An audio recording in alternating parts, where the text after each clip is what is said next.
Chinnaswamy stadium ಕಾಲ್ತುಳಿತ ಪ್ರಕರಣದ ತನಿಖೆ ಚುರುಕುಗೊಂಡಿದೆ. ಇವತ್ತು ಆರ್ಸಿಬಿ ಹಾಗೂ ಕೆಎಸ್ಸಿಎ ಸದಸ್ಯರಿಗೆ ತನಿಖೆಯ ಬಿಸಿ ತಟ್ಟಿದೆ. ಹಲವರು ಮ್ಯಾಜಿಸ್ಟ್ರೇಟ್ ವಿಚಾರಣೆಯನ್ನ ಕೂಡ ಎದುರಿಸಿದ್ದಾರೆ. ಚಿನ್ನಸ್ವಾಮಿ ಕಾಲ್ತುಳಿತ, ಆರ್ಸಿಬಿ ಕೆಎಸ್ಸಿಎ ಸದಸ್ಯರ ವಿಚಾರಣೆ. ಆರ್ಸಿಬಿ ಮುಖ್ಯಸ್ಥನಿಗೆ 2 ಗಂಟೆಗಳ ಕಾಲ ಗ್ರಿಲ್. ಬೆಂಗಳೂರಿನ ಚಿನ್ನಸ್ವಾಮಿ ಕಾಲ್ತುಳಿತಕ್ಕೆ 11 ಜೀವ ಬಲಿಯಾಗಿವೆ. ಘಟನೆ ಬಗ್ಗೆ ಮ್ಯಾಜಿಸ್ಟ್ರೇಟ್ ತನಿಖೆ ಚುರುಕು ಪಡೆದುಕೊಂಡಿದೆ. ಬೆಂಗಳೂರು ಡಿಸಿ ಹಾಗೂ ತನಿಖಾಧಿಕಾರಿ ಜಗದೀಶ್ ಮೊನ್ನೆ ಗಾಯಾಳುಗಳ ಹೇಳಿಕೆಯನ್ನ ಪಡೆದಿದ್ರು. ಇಂದು ಕೆಎಸ್ಸಿಎ, ಡಿಎನ್ಎ ಕಂಪನಿ ಹಾಗೂ ಆರ್ಸಿಬಿ ಮ್ಯಾನೇಜ್ಮೆಂಟ್ನ ಅಧಿಕಾರಿಗಳ ವಿಚಾರಣೆ ನಡೆಸಿದ್ರು. ಇಂದು ಜಿಲ್ಲಾಧಿಕಾರಿ ನ್ಯಾಯಾಲಯಕ್ಕೆ ಕೆಎಸ್ಸಿಎ ಅಧ್ಯಕ್ಷ ರಘುರಾಮ್ ಭಟ್, ವಕೀಲರು ಹಾಗೂ ಅಧಿಕಾರಿಗಳು ಹಾಜರಾಗಿ ಕಾಲ್ತುಳಿತದ ಬಗ್ಗೆ ಹೇಳಿಕೆಯನ್ನ ದಾಖಲಿಸಿದ್ರು. ಆದ್ರೆ ಸಮರ್ಪಕ ಮಾಹಿತಿ, ದಾಖಲೆ ಸಿಗದ ಕಾರಣ ಮತ್ತೊಂದು ದಿನ ಬರುವಂತೆ ಸೂಚಿಸಿದ್ದಾರೆ.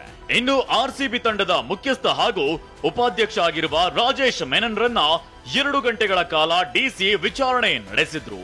ವಿಜಯೋತ್ಸವದ ಬಗ್ಗೆ ಯಾವಾಗ ನಿರ್ಧರಿಸಿದ್ರಿ, ಯಾರಿಂದ ಅನುಮತಿಯನ್ನ ಪಡೆದ್ರಿ, ಪಾಸ್ಗಳನ್ನ ಹೇಗೆ ವಿತರಿಸಿದ್ರಿ ಅನ್ನೋದ್ರ ಬಗ್ಗೆ ಪ್ರಶ್ನೆಗಳನ್ನ ಕೇಳಿದ್ದು ಮಾಹಿತಿಯನ್ನ ಪಡೆದಿದ್ದಾರೆ.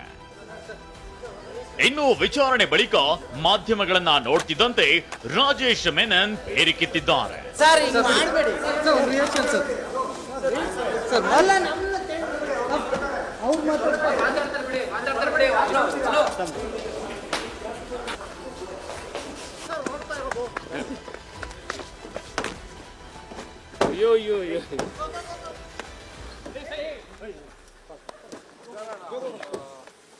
ಓಡುವಂತ ತಪ್ಪೇನ್ ಮಾಡಿದಿರ ಸರ್?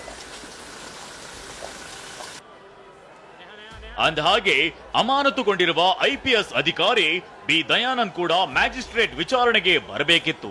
ಆದ್ರೆ ಸಿಐಡಿ ತನಿಖೆ ಹಿನ್ನೆಲೆಯಲ್ಲಿ ಅವರು ಹಾಜರಾಗಲಿಲ್ಲ. ಮತ್ತೊಂದು ದಿನ ಬರೋದಾಗಿ ಹೇಳಿದ್ದಾರೆ. ಹಾಗೇನೆ ಡಿಎನ್ಎ ಈವೆಂಟ್ ಮ್ಯಾನೇಜ್ಮೆಂಟ್ನ ಹಿರಿಯ ಅಧಿಕಾರಿಗಳು ವಿಚಾರಣೆಗೆ ಬರಲು 5 ದಿನ ಕಾಲಾವಕಾಶ ಕೋರಿದ್ದಾರೆ. ವಿನಯ್ ಕುಮಾರ್ ಕಾಶ್ಯಪ್ಪನವರ್, ಟಿವಿ9 ಬೆಂಗಳೂರು.